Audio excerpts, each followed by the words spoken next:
కేవలం ₹9కే data science using Python. ఇప్పుడే brainovision.in లో రిజిస్టర్ అవ్వండి. బీఆర్ఎస్ పార్టీకి పెద్దపల్లి ఎంపీ వెంకటేష్ నేత షాక్ ఇచ్చారు. సీఎం రేవంత్ రెడ్డిని కలిసి కాంగ్రెస్ పార్టీ తీర్థం పుచ్చుకున్నారు. అనంతరం ముఖ్యమంత్రితో కలిసి కాంగ్రెస్ పార్టీ తెలంగాణ వ్యవహారాల ఇన్ఛార్జ్ కేసీ వేణుగోపాల్ నివాసానికి వెళ్లారు. కేసీ వేణుగోపాల్ ఇంట్లో ఆయనతో భేటీ అయ్యారు. ఈ సందర్భంగా వెంకటేష్ను పార్టీలోకి ఆహ్వానించి కాంగ్రెస్ కండువా కప్పి స్వాగతం పలికారు.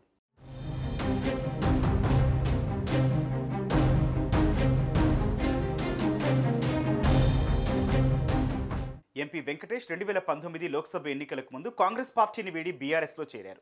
2019 పార్లమెంట్ ఎన్నికల్లో పెద్దపల్లి స్థానం నుంచి బీఆర్ఎస్ తరపున పోటీ చేసి విజయం సాధించారు.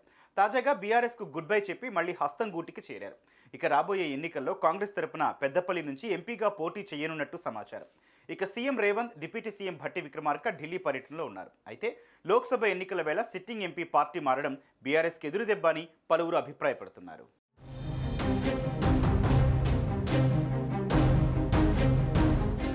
బీఆర్ఎస్లో ఈసారి సిట్టింగ్లకు టికెట్ దక్కడం కష్టమేనని ప్రచారం జరగడంతో పాటు పార్టీ అధిష్టానం కొంతకాలంగా తనను దూరం పెట్టడంతో వెంకటేష్ నేత పార్టీ మారినట్లు తెలుస్తోంది.